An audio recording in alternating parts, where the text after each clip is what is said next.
Então, você já ouviu falar em hipnopedia? É o nome dado à ideia de que podemos aprender enquanto dormimos. A ciência moderna mostra que o sono tem um papel fundamental na consolidação da memória, e, embora não possamos aprender algo completamente novo enquanto dormimos, o cérebro é capaz de reforçar aquilo que já começamos a absorver durante o dia. Aqui neste canal, você vai encontrar áudios calmos e envolventes, com o objetivo de auxiliar no seu autodesenvolvimento, com a facilidade de ouvir enquanto descansa, medita, ou simplesmente se desconecta do mundo. Relaxe, respire fundo. E deixe que as palavras façam parte do seu subconsciente. Vamos lá, livro. Psicologia aplicada ao comportamento. De Alberto Montalvão, volume 2. Psicologia do sucesso. Vivência atual. Depois da leitura deste livro, você não precisará recuar em seu caminho, pois saberá como chegar até o fim. Não se deixará vencer pela adversidade, pois sabe como contorná-la. Lançando mão de processos mais positivos.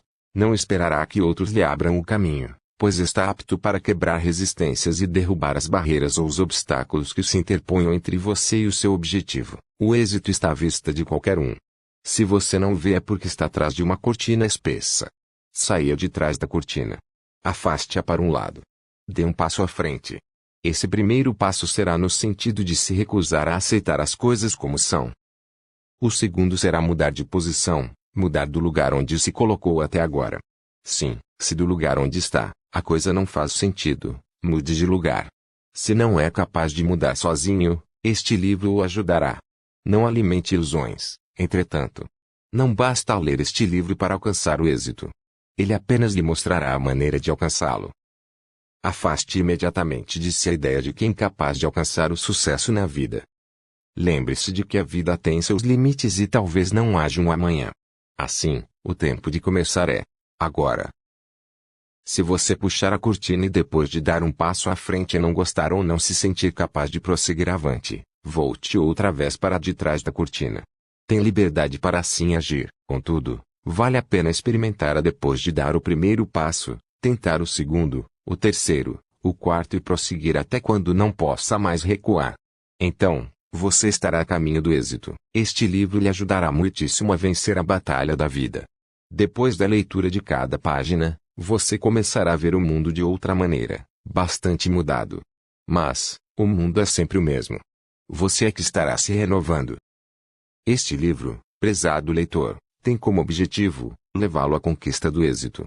Explica em suas páginas como pode você mesmo aumentar a sua vitalidade, sua capacidade de pensar e agir, seu sucesso, sua saúde.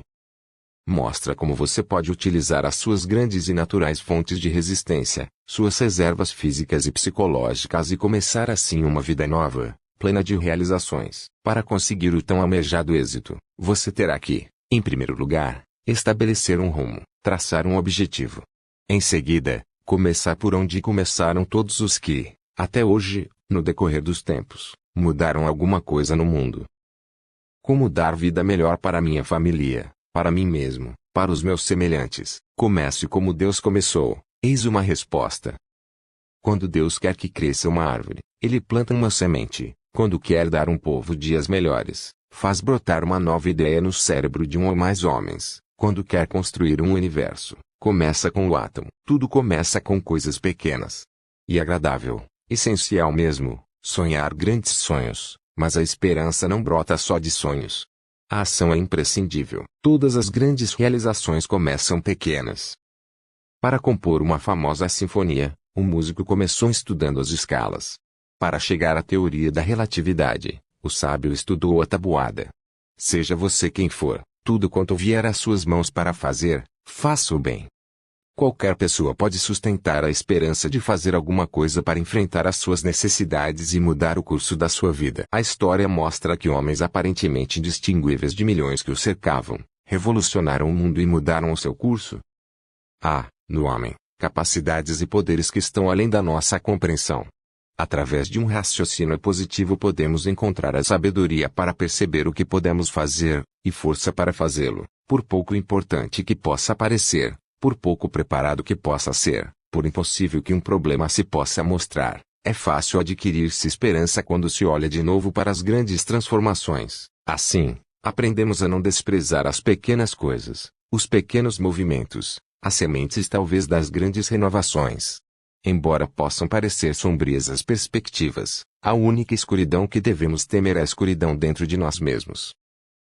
O ser humano, apenas um frágil mamífero, desde o alvorecer do primeiro dia, viveu cercado de criaturas infinitamente mais bem preparadas para a luta pela existência. Algumas pesavam toneladas e mediam dezenas de metros de comprimento, enquanto outras possuíam dentes afiados como grandes lâminas de serrar madeira. Outras ainda, invisíveis ao olho humano, se multiplicavam num ritmo alucinante. Embora o homem só pudesse viver em circunstâncias muito especiais, na terra seca entre altas montanhas e o mar, os seus inimigos não consideravam nenhuma montanha alta demais, nem mar tão profundo que não pudessem penetrar.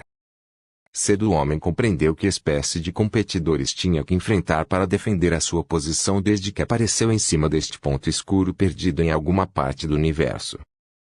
Os grandes monstros daquele tempo devem ter achado graça ao verem essa pequena mutação da natureza fazer os primeiros esforços para caminhar sobre os membros superiores. Mas, onde estão agora esses arrogantes senhores que governavam o mundo naquela época? Desapareceram e só podemos encontrar alguns nos museus. No decurso de centenas de séculos o homem tornou-se o senhor incontestável de toda a terra, do mar e do ar. Em breve o será de todo o universo. E tudo isso foi conseguido por criaturas que não tinham vantagem alguma sobre os seus inimigos, exceto o dom do raciocínio. A natureza, entretanto, tem o seu código de leis, inexoráveis, e contra as quais não há apelo. Ela nos dá tudo generosamente, mas em troca exige que respeitemos seus preceitos. Quando o homem abre mão de sua capacidade de raciocínio, do seu espírito de luta, da sua vontade consciente, isso resulta em sofrimento. Onde está o caminho para sair-se desse horrível estado de coisas? Na consciência de que somos todos fortes, dotados das mesmas possibilidades, uma vez compreendido de que esta deve ser a única saída, cabe-nos comportar-nos como nos comportaríamos se estivéssemos em um navio cujo destino não conhecêssemos. Uma vez compreendido isto, teremos dado o passo mais importante para a solução do problema que é a base de todas as dificuldades. Este livro, prezado leitor, pode fazer muito por você. Nele você encontra uma solução racional para todos os seus problemas. Aprende como livrar-se da tensão nervosa. Como vencer o medo. Como educar a vontade. Como aumentar sua energia. Como ter mais saúde. Como adquirir confiança em si mesmo. Como formar uma personalidade forte, madura e cheia de êxito.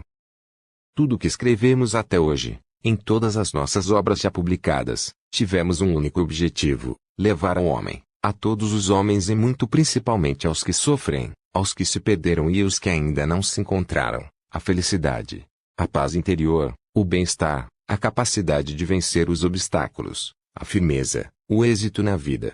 Acreditamos que este livro pode levar o leitor à realização de suas mais caras aspirações. Cada qual possui meios para isso. O segredo está em saber dispor desses elementos. A vida sorri apenas àqueles que lutam e se preparam para vencer. Para vencer, entretanto, não basta uma aspiração vaga, o sonho impreciso, mas o anseio ardente, tenaz, de atingir um objetivo previamente determinado. Então, tudo se organiza em torno desse objetivo, tudo concorre para fazê-lo aproximar-se, tudo converge para ele. Tal objetivo deve se tornar o pensamento supremo, o que reina sobre os outros, que martela o cérebro o dia todo, um ponto luminoso que é preciso alcançar a todo custo. Se você é um indiferente ou um pessimista, nunca terá em suas mãos o controle do próprio destino. Nunca aceite o que a vida lhe oferece simplesmente. Tome aquilo a que tem direito, nunca se resignando ao destino que outros lhe traçaram. Busque novos alvos, novas metas, lute pelo seu sucesso, pelo seu êxito, mesmo que isso lhe custe grande esforço. Ninguém é mais forte do que você. Controle seus atos e sua maneira de ser. Se não gosta do seu atual emprego, não continue nele. Busque outro serviço. Se não suporta o lugar onde mora atualmente, por que continuar morando no mesmo lugar? Procure outra casa imediatamente. Se não gosta de viver o financeiramente apertado, procure outro meio de ganhar a vida. Você permanece estacionário porque aceita as coisas da maneira como se apresentam. transformando seu modo de pensar e agir, poderá transformar tudo mais. Nunca é tarde para começar. Estagnação e ascensão. Uma verdade irrefutável ressalta em toda a economia da vida humana, e a de que o homem tem que lutar. E na ação construtiva, é pela luta que o ser humano encontra satisfação para as suas necessidades e as suas grandes esperanças. O homem que se dedica à realização de qualquer coisa capaz de satisfazer alguma necessidade social, encontra satisfações que o animam e o sustêm nos momentos de dúvidas e incertezas. Ninguém jamais conseguiu tornar-se forte no alinhamento, na inatividade. Aquele que trabalha, que se esforça com ânimo e valor, está despertando em si mesmo cada dia novas energias e propósitos, com que poderá conquistar novas vitórias. O poder humano se consolida redobrando seu esforço e não reduzindo-o. Quando um homem dedica a um grande empreendimento todas as suas energias, encontra a verdadeira realidade da sua missão na vida. O esforço persistente, a ação construtiva, o anseio de superação, oferecem lições que não se encontram nos livros, nem no testemunho dos outros. Todos os que venceram foram gigantes do trabalho, da persistência, da coragem, do entusiasmo e de força de vontade. A grande maioria que encontramos por toda a parte queixa-se de suas condições pouco lisonjeiras, de fatalidades de que se julgam vítimas, enfileirando entre as causas de sua situação, ao sistema social, o capitalismo, a política, a falta de apoio, etc. Bem poucos admitem a própria culpabilidade como causa de suas desditas. Se a essa grande maioria que só sabe queixar, perguntássemos que medidas haviam tomado para remediar seus males e modificar a conduta, poucas, muito poucas mesmo, seriam as que se houvessem empenhado com esforço para alcançar uma situação melhor. A maioria nos teria afirmado estar à espera de algum emprego público, ou à espera de alguém, ou ainda, de alguma nova situação para conseguir o tão almejado melhoramento. Tais pessoas são as realmente fracas e necessitam permanentemente de alguém que as anime e conforte. Retardadas, mal conseguem apanhar algumas migalhas do banquete da vida.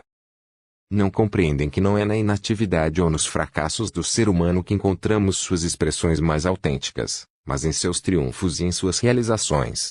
Um indivíduo somente possui personalidade quando consegue ser mais do que uma voz, que um corpo, que um número coletivo na comunidade social, quando realizou alguma coisa.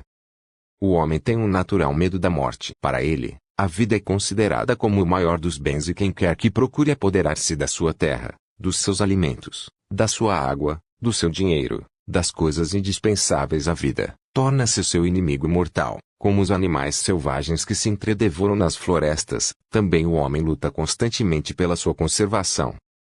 A conquista das matérias-primas pelo homem civilizado tem o mesmo objetivo que a conquista, pela fera, da presa que o impede morrer de fome. A luta pela vida exige uma atividade constante do corpo e do espírito. Essa lei de combate é tão fundamental como a da adaptação. A vida só se conserva e progride pelo esforço, pela luta. Por mais penoso que seja esse esforço, o homem nunca deixa de o empregar para a conservação da vida. Mesmo quando a vida o tortura, o maltrata, ele procura conservá-la, para continuar a viver. O homem aceita a escravidão de um emprego miserável no fundo de uma mina de carvão sem ar e sem luz. Aceita o trabalho embrutecedor de um escritório. Foge desonrosamente perante o inimigo. Luta sem esperanças contra uma moléstia incurável.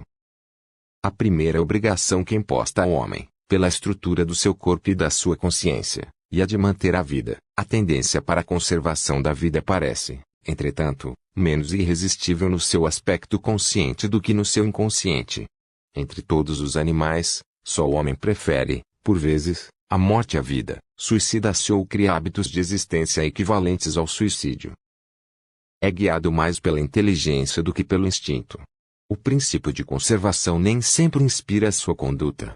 Quando a vida deixa de ter valor, ele se suicida. Já, nesse estado, está morto espiritualmente. Para conservar a vida, não basta ao indivíduo abster-se de a destruir. Importa, igualmente, torná-la mais profunda, mais alegre, mais ousada. É preciso lutar, lutar sempre, pois essa é uma condição essencial de todo ser vivo e mesmo dos chamados corpos brutos. Só a luta permite a ascensão do homem. Aos olhos da natureza ela é a suprema virtude, a fraqueza, o pior dos vícios. O fraco está destinado ao sofrimento, à decepção, porque, em verdade, A vida só ama o forte. A história dos animais e dos homens mostra claramente que o fraco não tem qualquer direito, inclusive o de viver sobre a terra dos seus antepassados. A natureza não tem qualquer comiseração pelo fraco, favorece, pelo contrário, o lutador, o entusiasta, o que busca o êxito, o que se dispõe a viver dura e perigosamente a força que o indivíduo precisa ou necessita, e a que se traduz na capacidade de suportar a fadiga, as intempéries, a fome, os desgostos, os cuidados, o ânimo forte, a capacidade de luta e a determinação de não aceitar a derrota. Essa força, entretanto, só pode ser conseguida pelo esforço cotidiano, obstinado, esforço inconsciente do coração, dos vasos, das glândulas endócrinas, de todos os sistemas anatômicos. É preciso aprender a dominar as emoções, o nervosismo, vencer a preguiça, o comodismo, a timidez, a deixar de lado as ideias de que a sorte não o ajuda, que foi marcado pelo destino, etc. Não existe sorte ou acaso. O destino do homem está em suas mãos. A vida, entretanto, só dá a liberdade, a alegria, o triunfo, aos que conhecem as regras da luta. Preparado, o homem adquire essa capacidade de luta. Deve lutar para a conquista da coragem, da vontade firme, deve ser honesto, magnânimo, digno, nunca bajular ou mentir. Nunca se acovardar frente à adversidade. Nunca abusar dos mais fracos. Nunca transigir com o erro, com o vício. Nunca ceder à adversidade. Nunca temer olhar o mundo de frente. Ao ler um livro como este, muitos se entusiasmam com a profundidade do seu conteúdo, a precisão das ideias, a simplicidade da exposição. Isto, entretanto, não basta. Uma obra como esta não é apenas um símbolo de fé, mas um guia para a ação.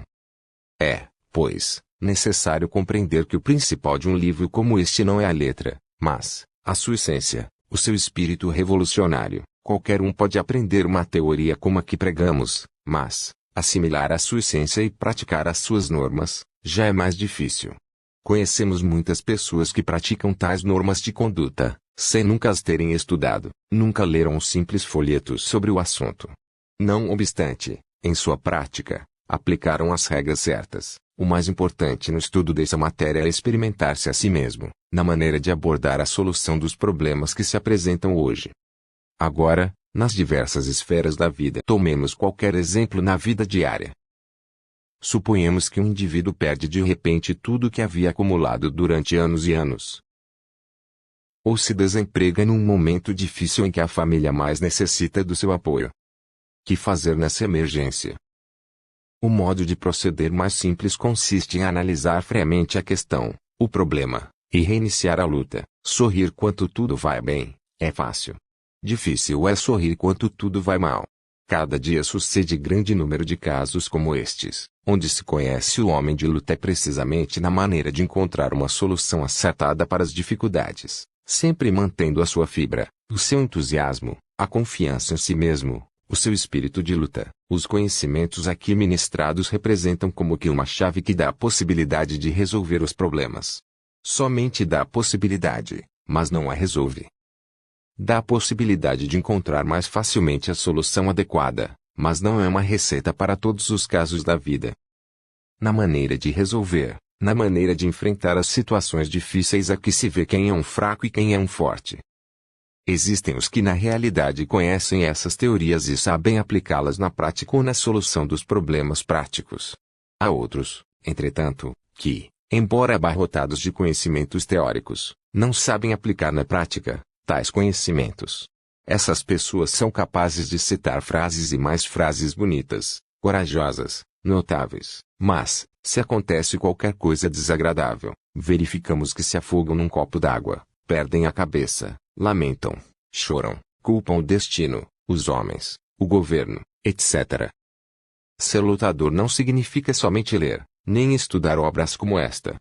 Se, para ser lutador bastasse a cada pessoa familiarizar-se com livros como este, poderíamos fabricar lutadores à vontade. Por muito pouco tempo que se disponha, sempre se consegue algum tempo para ler. A luta se comprova na prática, não se aprende somente estudando. E que quer dizer ser lutador? Que diferença há entre o homem comum e o lutador? A mesma diferença que existe entre um adulto e uma criança. Todos são seres humanos, com a diferença que a criança obedece a impulsos e instintos, enquanto que o adulto age mais pela razão, pela inteligência, pela experiência adquirida. Um lutador é sempre um exemplo de força onde quer que se encontre. O exemplo é sua melhor arma e um verdadeiro lutador nunca ladeia sua superioridade, mas dá exemplos. Para o lutador, as preocupações do tipo pessoal se revestem de um caráter secundário. Pode ocorrer qualquer contrariedade familiar e isto não o abate. Uma tal filosofia de vida permite ao homem compreender plena e acertadamente a situação, organizar suas defesas e lançar-se à luta, rumo ao sonhado objetivo. Dá-lhe possibilidades de ver, compreender e assinalar com acertos perspectivas. Tudo isso em seu conjunto fortalece o homem, tornando-o mais resistente às pequenas adversidades de caráter individual e também às outras maiores que possam sobrevir. Um homem de luta vê as coisas de um ponto de vista mais positivo, decide-se por aspirações mais importantes, sente a vida de forma diferente. Lutador, conhece melhor suas forças, oportunidades, possibilidades e recursos, sente maior vibração, impulsos mais ativos e realizadores, encara os problemas com atitude mais resoluta. Aceita as responsabilidades com mais confiança, resiste porque está certo de que triunfará. Porque conhece e emprega meios mais seguros para vencer.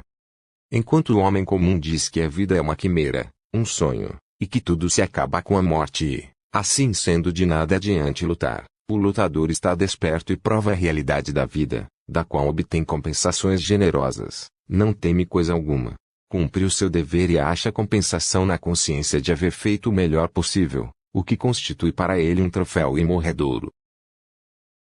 Amoldado ao hábito, à rotina, ao comodismo, o homem comum espera que o impulso e o estímulo venham de fora. Realmente, para ele, é mais fácil ser levado pela correnteza, perder-se no mar da multidão, na esperança de que as suas ambições, suas esperanças e seus propósitos sejam satisfeitos algum dia. O homem de luta tem propósitos definidos, prepara-se melhor, exercita-se no emprego dos recursos que lhe são mais eficientes e duplica as suas forças para vencer. Sabe que a vida é uma luta constante, uma incessante batalha entre as forças que debilitam e as que fortalecem. Não se preocupa com as dificuldades que venham se opor aos seus propósitos, não se limita apenas a comer, vestir e dormir, mas ambiciona permanentemente a superação em todos os sentidos. Sabe que não foram os que tiveram maiores facilidades que conquistaram o êxito, mas os que se esforçaram com denodo, os que lutaram valentemente contra toda a sorte de obstáculos para realizar seus propósitos. O homem comum espera de qualquer modo realizar ou conseguir o que idealizou, confia na sorte, nos amigos, nas recomendações do deputado tal, etc., nunca lhe ocorrendo a necessidade de mobilizar as suas próprias forças e entrar rijamente na luta para a conquista das coisas boas da vida. Pelo contrário, o lutador, o homem de luta, de ação, sabe impor-se a si mesmo. Sabe dominar as suas emoções.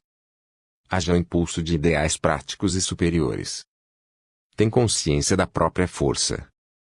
Cria seu próprio impulso, estabelece seus rumos. Traça a rota por onde deve seguir, nada o detém. Avança confiante e chega ao ponto desejado. É necessário compreender o seguinte: todo esforço vale a pena. O homem que deseja alcançar o êxito não aceita coisas de segunda ordem, não aceita a ideia de ficar à margem e ser tratado como objeto de segunda ordem. É necessário realmente compreender que muitas espécies de seres vivos estão perto de desaparecer porque contém muitos indivíduos dessa ordem. O indivíduo que não vive com bastante energia é tratado pela natureza como se não vivesse realmente. A seleção natural não tolera indivíduo de segunda categoria. A vida pode abater e ferir os que a desafiam temerariamente, mas é preferível ser abatido e ferido a ter de permanecer à margem do mundo e vê-lo partir adiante. Ou o homem luta ou perece. Afirmamos que o homem dispõe de uma força superior no mais íntimo de si mesmo e que essa força é suficiente para vencer qualquer obstáculo. Desde que ele conheça os métodos adequados para entrar em ação. Como utilizar esse enorme caudal de energia, eis o objetivo dessa obra. Há uma razão muito forte para examinar uma teoria como esta. É que não há outra força que possamos recorrer. Somente ela revela possibilidades de êxito. Dois homens de posições diferentes, mas ambos cheios dessa força, um industrial e um operário, numa reunião, afirmam do mesmo estrado, que a prática dessa teoria trouxe uma solução aos seus desacertos. Inimigos figadais, bem orientados, se reconciliam e passam a se respeitar mutuamente. Em vésperas de desquite, um casal se transforma a ponto de tornar-se o seu lar um centro de paz e respeito. Tais pessoas aprenderam a pôr em ação certos preceitos como os contidos em uma obra como esta e acertaram o rumo da vida. Conseguiram o êxito integral, ou seja, a paz interior. A felicidade. Quando um indivíduo começa a pôr em ação suas energias interiores devidamente orientadas, uma revolução se opera em toda a sua vida. Partaze com uma coragem que não possuía anteriormente. Fala com uma força e uma clareza que não seria de esperar. Sua coragem, seu espírito de luta são irreprimíveis. Ao contrário do que sucedia antes, quando tão facilmente se amedrontava. Vemos nele uma personalidade libertada e elevada a um nível mais alto de eficiência. Acha-se preparado para enfrentar todas as emergências. O alvo dos seus esforços é viver vitoriosamente. Vida vitoriosa, vida de êxito, significa uma vida isenta de temores, livre do sentimento de derrota. Força para dominar paixões, impulsos e hábitos. Realmente, quando uma pessoa começa a pôr em ação certos preceitos como os contidos neste livro, dão-se fatos inesperados. Liberta-se das aflições e das preocupações, seus negócios melhoram, sua saúde se torna mais firme. Consegue muito mais em todos os setores, com um mínimo de gasto de energias. Encontra pessoas de quem tinha medo e descobre que perdeu esse receio. Algum hábito que até aí o dominava, perdeu o seu poder. Pessoas que não podia suportar, se lhe apresentam sob um novo aspecto e tornam-se amigas. A experiência da transformação iniciou-se. O interesse cresce, pois o processo não se limita apenas a ele mesmo. Outros notam a diferença e o princípio dominante da vida principia a agir nele. Um certo número de indivíduos a seu redor começam a modificar-se. Porém, quem nos dará essa certeza de que tudo isto de bom acontecerá? Só há um meio de alcançar-se essa certeza, é fazer a experiência, pôr em prática os preceitos contidos nestas páginas. E há razões para se fazer essa experiência. Primeiramente é nossa necessidade. A vida, assim como a maioria leva, não tem sido um sucesso de que o indivíduo possa orgulhar-se. Assim, vale a pena lutar-se por dirigi-la melhor. Além disso, ao que os outros dizem haverem alcançado, outras decisões já foram tomadas com menos garantias. É necessário começar então no ponto em que nos encontramos. Só quando o homem resolve aceitar a luta é que alcança a solução dos seus problemas. Resumindo, a felicidade do homem depende da sua disposição e de aceitar a luta. Da sua determinação de não aceitar nunca a derrota. Da sua capacidade de enfrentar a adversidade firmemente disposto a não se deixar abater. Da sua tenacidade em perseguir o objetivo traçado. Da sua disposição de manter-se livre a qualquer custo. Nesta obra, o apelo a que o leitor se renove é constante. Pela dinamização das suas energias, o homem passividade se torna homem vontade e só depois dessa metamorfose é que possui condições para alcançar o êxito. Que você se permita essa transformação. Muito obrigado e até o próximo capítulo.